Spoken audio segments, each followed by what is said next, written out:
In today's video, I'm going to teach you how to disable Fortinet on an Android device. Whether you're looking to troubleshoot an issue or simply need a break from the app, I'll guide you through each step to ensure that you can do this with ease. Let's get started. First, you'll need to visit the Fortinet website. Open your preferred web browser on your Android device and navigate to their official webpage. Once there, you'll see the option to log into your Fortinet account. This step is crucial, as accessing your account will allow you to manage your Fortinet settings and make the necessary changes. After logging in, you will find yourself on the dashboard. Take a moment to familiarize yourself with the layout, as it can be quite helpful for future reference. Now, direct your attention to the bottom left corner of the menu bar, where you should see the option labeled Document Library. Click on this to proceed. Within the document library, you'll want to search for forticlient. This is the software that you'll be working with today. Once you've located it, click on forticlient.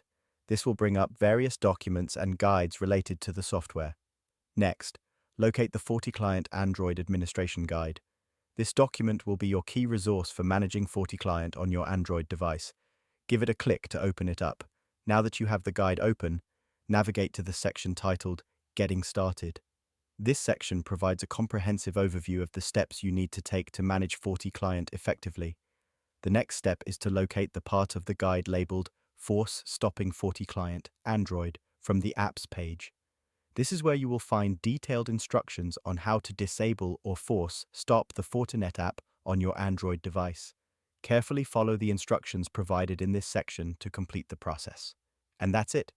You've successfully learned how to disable Fortinet on your Android device.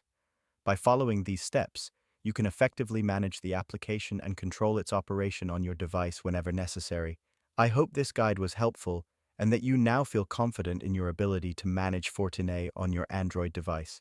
If you have any further questions or need additional assistance, be sure to visit Fortinet's support resources or reach out to their customer service for more detailed help.